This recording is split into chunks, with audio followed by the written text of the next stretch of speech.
So hello students, मैं अभी वापस आज आप सभी के साथ जुड़ चुका हूँ। आप सभी को ज्योग्राफी का third chapter exogenetic movements part 3 पढ़ाने के लिए। सो आई होप आप सभी की स्टडीज़ एकदम अच्छी चल रही होगी एंड आप सभी ने पॉलिटिकल साइंस के भी उन दोनों वीडियोस को फॉलो किया होगा। एंड ये चैप्टर दो पार्ट्स में कंबाइंड है, जिसके दो पार्ट्स हैं। एक है एक्सोजेनेटिक प्रोसेस पार्ट 1 एंड इसी का पार्ट 2 भी है। सो ये दो वीडियोस में कवर किया जाएगा एंड नेक्स्ट वीडियो भी इसी टॉपिक की होगी। So let's begin. Many landforms are formed due to the internal movements. Many processes occurring on the Earth's surface also lead to the formation or degradation of the landforms continuously. In this lesson, we will be studying the exogenetic external processes and the landforms formed by them. So basically, बहुत सारे land forms form हुए थे बहुत सारे internal movements के कारण, जैसा हमने पिछले वीडियो में ज्योग्राफी के एक्सप्लेन किया था। एंड बहुत सारे प्रोसेसेस के कारण जो अर्थ का सरफेस है वो भी कभी कभी डिग्रेड हो जाता है, और ये जो लैंड फॉर्म होते हैं ये बहुत ज़्यादा इनकी फॉर्मेशन बढ़ जाती है। अब हम इस लेसन में ये पढ़ेंगे कि जितने भी एक्सोजेनेटिक यानी कि एक्सटर्नल प्रोसेस है एंड जितने सारे लैंड फॉर्म उनके कारण फॉर्म हो रहे हैं। एंड मेनली एक्सटर्नल प्रोसेस इसीलिए ऑकर होते हैं क्योंकि जो फोर्स होती है वो अर्थ के सरफेस के अंदर वर्क कर रही है। और ये मेनली जितनी भी एनर्जी होती है, या तो ये सोलर एनर्जी होती है, या तो ये ग्रेविटेशनल फोर्स होता है, या फिर ये ज़्यादा से ज़्यादा काइनेटिक एनर्जी भी हो सकती है। एंड यही सारी चीज़ें रिस्पॉन्सिबल है अर्थ के इनर सरफेस में जितने भी ऑब्जेक्ट्स मूव हो रहे हैं उसके लिए। अब आप यहाँ पे फिगर 3.1 ए बी एंड सी को देख सकते हैं। यहाँ पे आप सभी एक फिजिकल अपीयरेंस देख सकते हैं अलग अलग टाइप के रॉक्स की। एंड आप यहाँ पे ये भी देख सकते हैं कि ये सारे रॉक्स या तो ब्रोकन है, या फिर फ्रैक्चर्ड है, या फिर इनमें बहुत सारे होल्स हैं।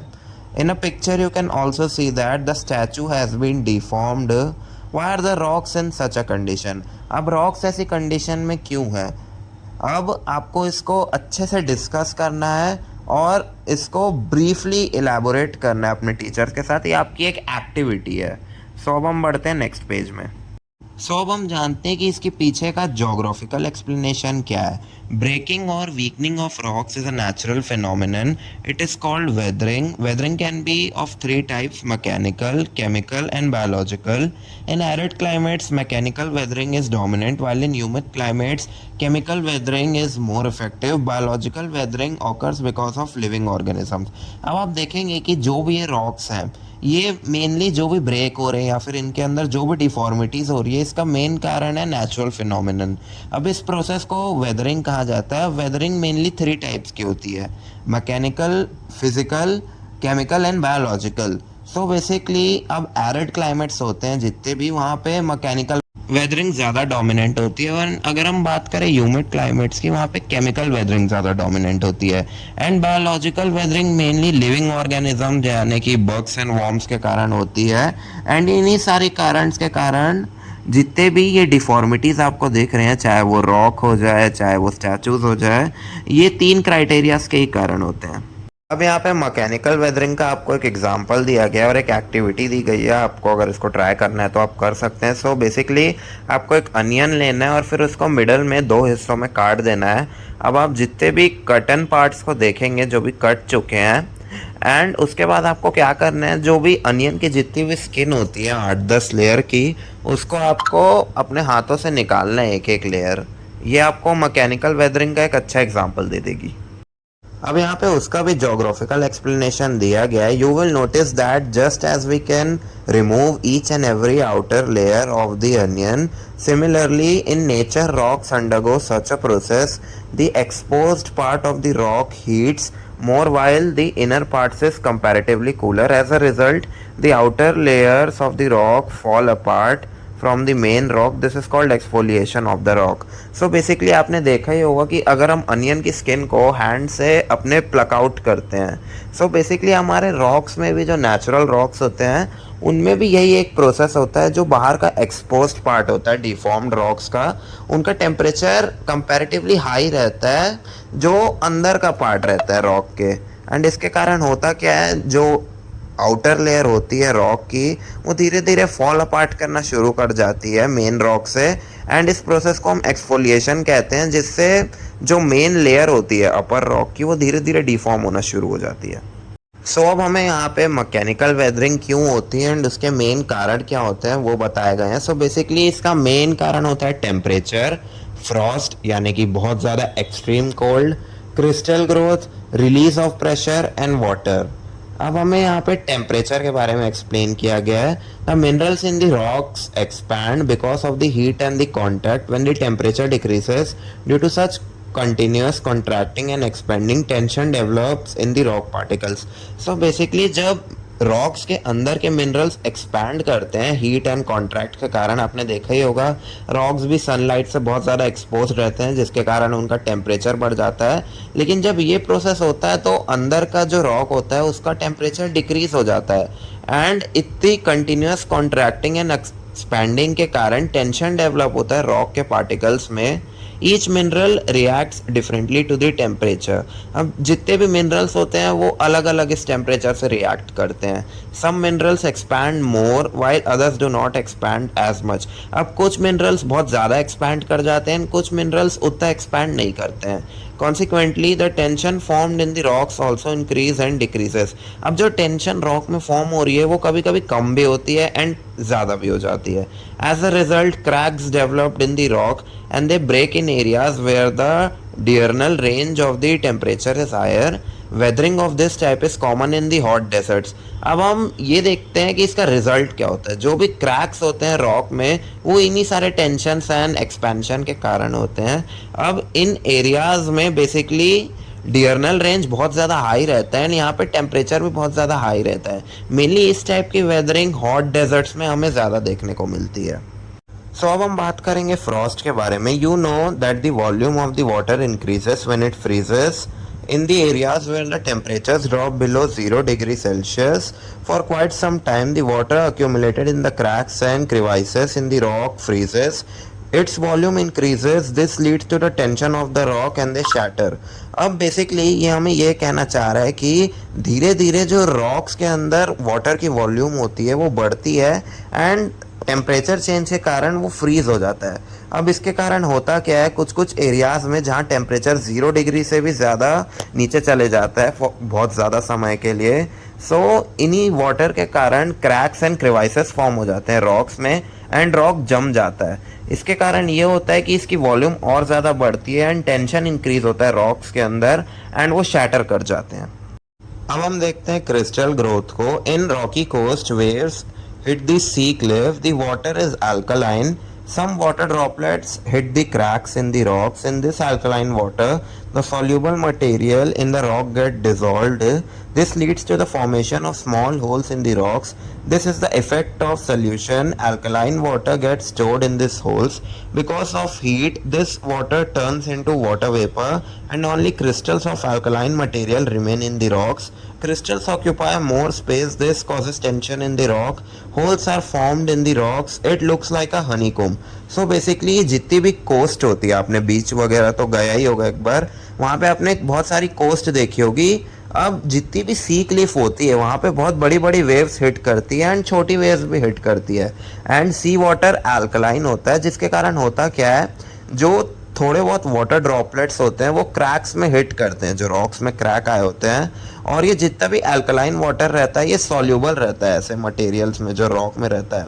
अब ये अंदर जाके डिसॉल्व हो जाता है और इसके कारण स्मॉल होल्स की फॉर्मेशन हो जाती है रॉक्स में।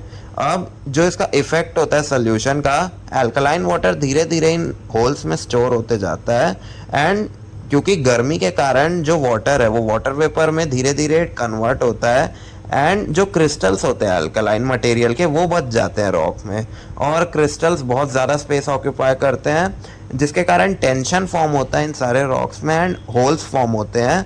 आप नीचे डायग्राम 3.3 में देख ही सकते हैं, एक हनीकॉम्ब टाइप का स्ट्रक्चर आपको रॉक के अंदर देखने को मिल जाएगा। अब हम देखते हैं रिलीज ऑफ प्रेशर को। It is not that the tension is created in the rocks only because of the temperature, freezing of water और crystallization. The outer layers of the rock exert pressure or the inner or lower layers. When this pressure ceases to exist, the lower or inner layer get freed from the pressure. This also leads to weathering. So basically जो tension create होता है बस उसी के ही कारण ये नहीं होता है, मेनली ये टेम्परेचर के भी कारण होता है और ये freezing of water and crystallisation के भी कारण होता है। और जब आउटर लेयर जो रॉक्स की होती है वो ज़्यादा प्रेशर एक्सर्ट करती है इनर और लोअर लेयर से, उसके कारण कभी कभी जो प्रेशर होता है वो सीज हो जाता है and lower and inner layer से ज़्यादा हो जाता है, और प्रेशर इन जो लोअर एंड इनर लेयर्स होता है वहाँ से फ्री हो जाता है। इसके भी कारण वेदरिंग होती है। ये आपको बहुत ज़्यादा टफ लग रहा होगा समझने में, यहाँ पे आप डायग्राम में अच्छे से देख सकते हैं।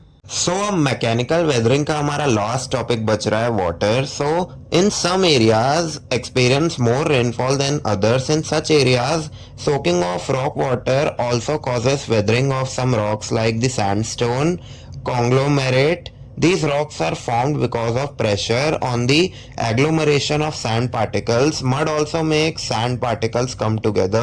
When water penetrates such rocks, the particles get loose and separate from the main rock. This is called granular weathering. So basically आपने कई जगह में देखा होगा कि बहुत ज़्यादा रेनफॉल होती है, जैसे कि हम नॉर्थ ईस्ट को भी ले लेते हैं। अब इसके कारण होता क्या है कि जो वाटर होता है, वाटर की क्वांटिटी ज़्यादा होने के कारण जो रॉक्स होते हैं उन एरिया के, वो उसके अंदर बहुत जल्दी एंड ईजिली सोक इन कर लेते हैं। अब इन रॉक्स में भी धीरे धीरे वेदरिंग होना शुरू हो जाती है एंड कुछ बहुत ज़्यादा पॉपुलर एग्जांपल्स हैं यहाँ पे सैंडस्टोन एंड कॉन्ग्लोमेरेट। अब इन रॉक्स में प्रेशर भी क्रिएट होता है एंड बेसिकली ये बने होते हैं सैंड पार्टिकल्स से। Mud also make sand particles come together. अब मड भी जो सैंड पार्टिकल्स होता है उसको हेल्प करता है साथ में लाने में, एंड जब वाटर अंदर घुसता है ऐसे रॉक्स के, ये जो पार्टिकल्स होते हैं ये धीरे धीरे मेन रॉक्स में लूज हो जाते हैं और ये सेपरेट होना शुरू हो जाते हैं। इसको हम ग्रैनुलर वेदरिंग भी कहते हैं, जैसा आप डायग्राम में देख सकते हैं 3.4।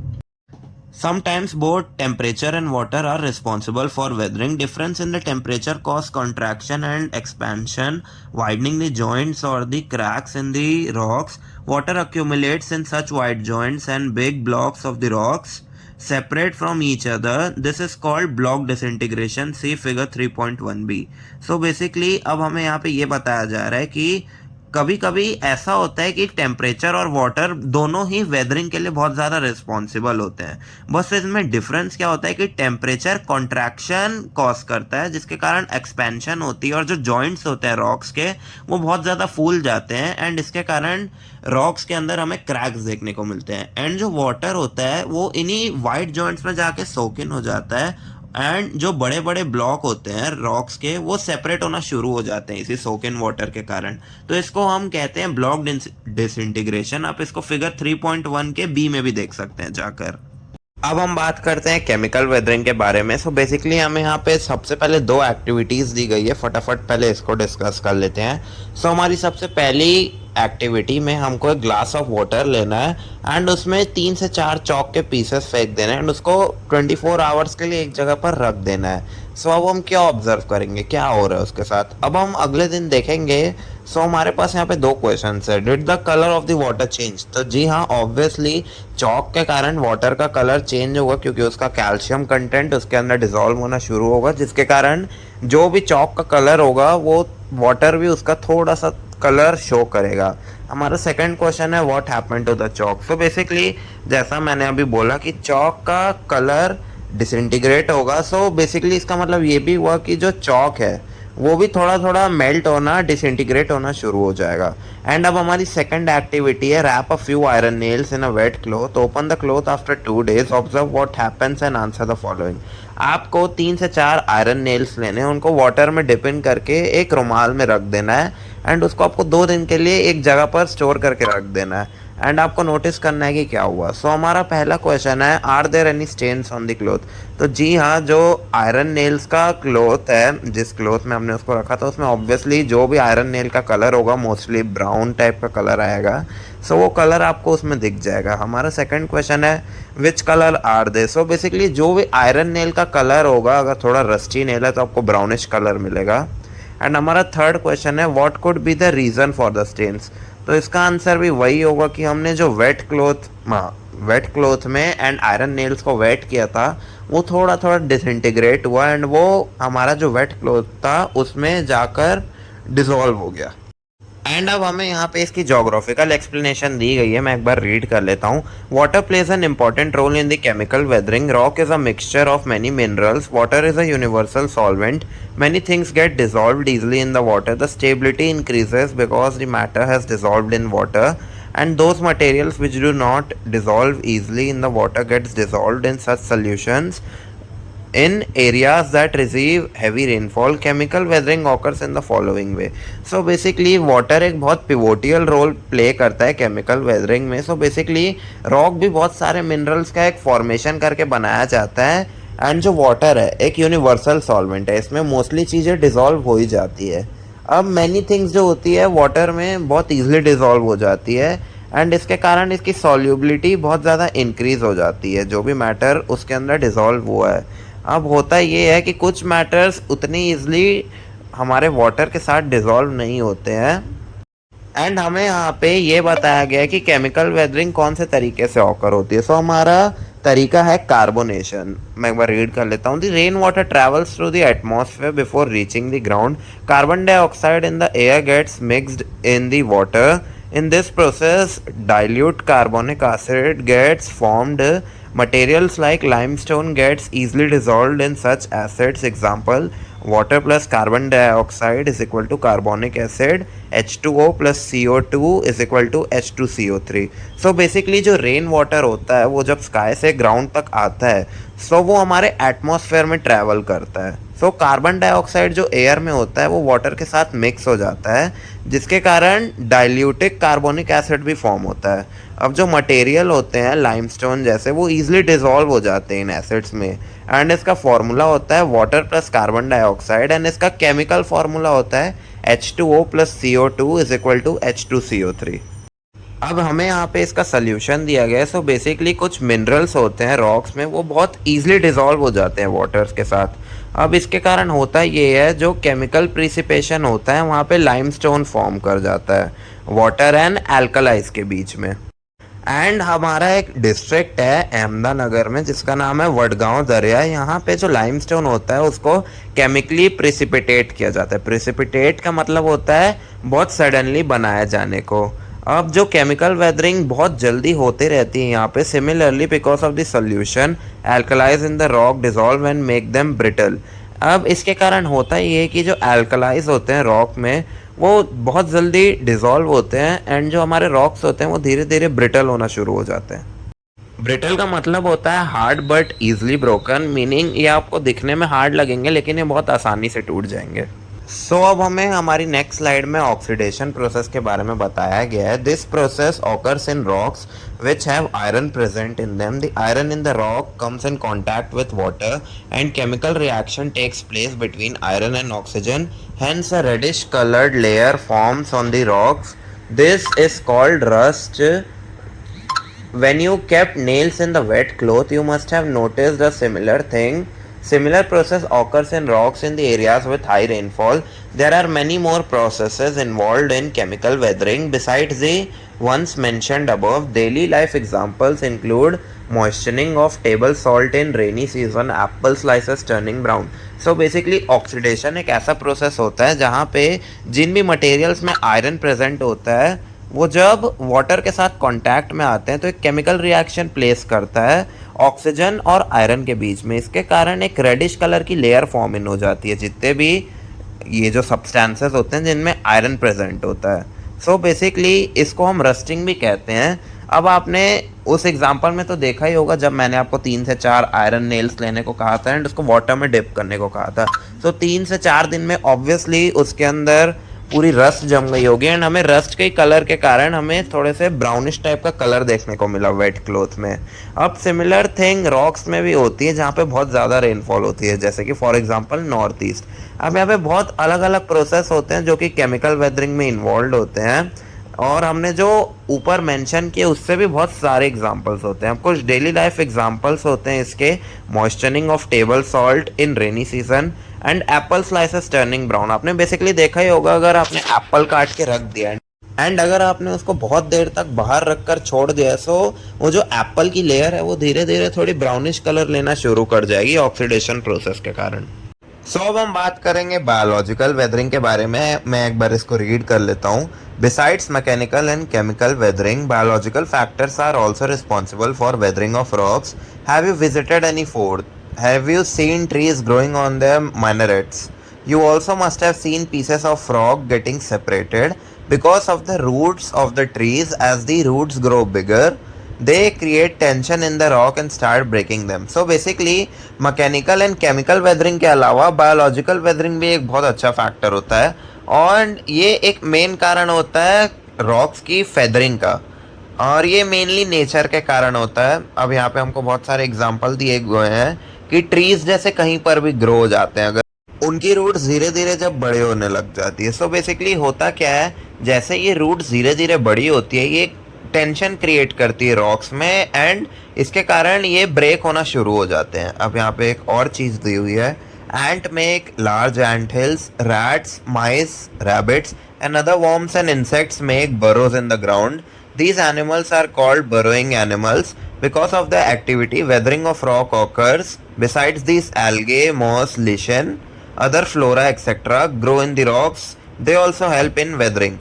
सो बेसिकली अब यहाँ पे बहुत सारे हमें एनिमल्स के बारे में बताया गया, जैसे कि एंट्स हो गई, रैट्स हो गए, माइस हो गए एंड रैबिट्स हो गए, जो कि अपनी एक कॉलोनीज बनाते हैं अंडर द लैंड, खुदाई करते हैं बेसिकली। आपने देखा ही होगा कि चूहे, माइस एंड एंट्स का तो स्पेशली इसी टाइप का नेचर रहता है। सो बेसिकली इसके कारण होता क्या है, जो रॉक होती है उसमें वेदरिंग होना शुरू हो जाती है, क्योंकि वो भी बहुत ज़्यादा टेंशन क्रिएट करता है। अब बहुत सारे एल्गीज भी होते हैं, एंड मॉस एंड लिकन के भी एक एल्गी के टाइप होते हैं, एंड बहुत सारी फ्लोरा एंड फौना के कारण भी बहुत सारी वेदरिंग होती है, जो कि इस रॉक में धीरे धीरे through out the time grow out करती है, एंड इसके भी कारण वेदरिंग होती है। आप यहाँ पे लिशन देख सकते हैं, जो यहाँ पे हाईलाइटेड है आपकी बुक में फिगर 3.9 में। सो अब हम यहाँ बात करेंगे मास मोमेंट्स, मास वेस्टिंग, आपके एक और टॉपिक की। मैं एक बार रीड कर लेता हूँ। The weathered rock materials start moving along the slopes due to gravity and accumulate near the foothills or the gentler slopes. This process has been happening for years. The weathered particles from a conical heap at the foothills. When weathered particles move down due to the gravity alone, the process is called mass movement. Mass movement occurs in two ways. It is rapid on steeper slopes while it is slower on gentle slopes. So basically यहाँ पे होता क्या है, आप एक mountain को imagine कर लीजिए, एंड आपको एक स्लोप इमेजिन करना है। आप जैसे कि बहुत कर्वेचर वाला माउंटेन है, आप जैसे कि इस पिक्चर में देख सकते हैं। अगर जो वेदर्ड वाले रॉक्स हैं, अगर आपके स्लोप में बहुत ज़्यादा जगह छूटी हुई है, तो ग्रेविटी के कारण क्या होगा कि जो ये जितना भी मटेरियल है, चाहे वो ट्रीज हो गए, चाहे वो रॉक्स हो गए, वो जेंटल तरीके से नीचे गिर जाएंगे, एंड इसके कारण एक बहुत बड़ा मोमेंट क्रिएट होगा, जिसको मास मोमेंट कहते हैं, एंड इसमें बहुत सारी एयर भी प्रोड्यूस होगी। अब यहाँ पे मास मोमेंट्स के भी बहुत सारे टाइप दिए गए हैं, जैसे कि rapid mass moment and slower mass moment. अब एक बार रैपिड मोमेंट को फटाफट से रीड कर लेते हैं। Rock falls, landslides, land subsidence occur rapidly. Their effects are very destructive. The probability of these events is more in the region having humid climates and steeper slopes. A thick layer of weathered material forms on the slope. When it rains in such areas, the rainwater penetrates the weathered material and their weight increases. The weathered materials move very rapidly and come down the slope. Example, the mudslide at Malin village of Pune district. Sometimes the weathered materials do not move downward but sink in situ. This is called slumping. See figure 3.10. Such rapid mass movements may also occur because of earthquakes. So basically इसका मतलब ये है कि जितने भी ये फेनोमिनन्स, जैसे कि रॉक फॉल्स हो गए, लैंड स्लाइड्स हो गए, लैंड सबसिडेंस हो गए, ये बहुत ऑकरली एंड रैपिडली बहुत ज़्यादा ऑकर होते हैं, एंड इनके जो इफ़ेक्ट होते हैं वो बहुत ज़्यादा डिस्ट्रक्टिव होते हैं। अब जो इन इवेंट्स की जितनी भी प्रोबेबिलिटी होती है, ये ह्यूमिड क्लाइमेट वाले और जहाँ पे स्टीपर स्लोप्स होते हैं उन एरियाज़ में बहुत ज़्यादा होती है। A thick layer of weathered material forms on the slope. अब आपने सुना ही होगा कि जैसे कहीं पर भी, फॉर एग्जांपल मैं हाईवे मान लेता हूँ, अगर एक माउंटेनियस हाईवे है तो वहाँ पे कभी कभी रॉक्स गिरे मिल जाते हैं हमें, या फिर वो एरिया बहुत ज़्यादा कभी कभी हमें बंद देखने को मिलता है। उसका मेन कारण यही होता है कि कभी कभी ऐसे कुछ मोमेंट्स हो जाते हैं जिसके कारण एक वेदर्ड मटेरियल की बहुत ज़्यादा लेयर बन जाती है। एंड जब ऐसे एरियाज में बारिश होती है तो जो रेन वाटर होता है वो वेदर्ड मटेरियल्स के अंदर पेनिट्रेट कर लेता है एंड उसका वेट बढ़ जाता है। अब जो वेदर मटेरियल्स होते हैं वो बहुत रैपिडली मूव करते हैं एंड जो स्लोप होता है उससे बहुत जल्दी नीचे आते हैं। अब हमें यहाँ पे एक एग्जांपल दिया गया है मड स्लाइड एट मालिन विलेज ऑफ पुणे डिस्ट्रिक्ट। मैं आप यहाँ ऊपर फोटो में देख सकते हैं कैसा दिख रहा है। अब जो कभी कभी वेदर्ड मटेरियल्स होते हैं वो डाउनवर्ड नहीं मूव करते बट वो सिंक कर जाते हैं इन सीतू। अब यहाँ पे हमें फिगर 3.10 में स्लम्पिंग का एक एग्जांपल दिया गया है, आप इसको अच्छे से देख सकते हैं। एंड इसी मोमेंट्स के कारण कभी कभी अर्थक्वेक्स भी आ जाते हैं बहुत ज़्यादा मैग्नीट्यूड के। सो अब यहाँ पे नेक्स्ट टॉपिक रीड करते हैं जिसका नाम है slower mass movements in areas with dry climate and gentler slopes. Mass movements occur slowly. Soil creep is a common phenomenon in such areas. In perigalical regions along these slopes, small layers of soil accumulate because of the movement of soil. This is called solidification. So basically, अब जितने भी areas होते हैं जहाँ पे dry climate होता है और जेंटल स्लोप्स होते हैं वहाँ पे जो मास मूवमेंट होते हैं वो बहुत ज़्यादा स्लोली ऑकर करते हैं। अब सॉइल क्रीप एक बहुत ही ज़्यादा कॉमन फिनोमिनन है ऐसे एरियाज में। In paraglacial areas along the slope, small layers of soil accumulate.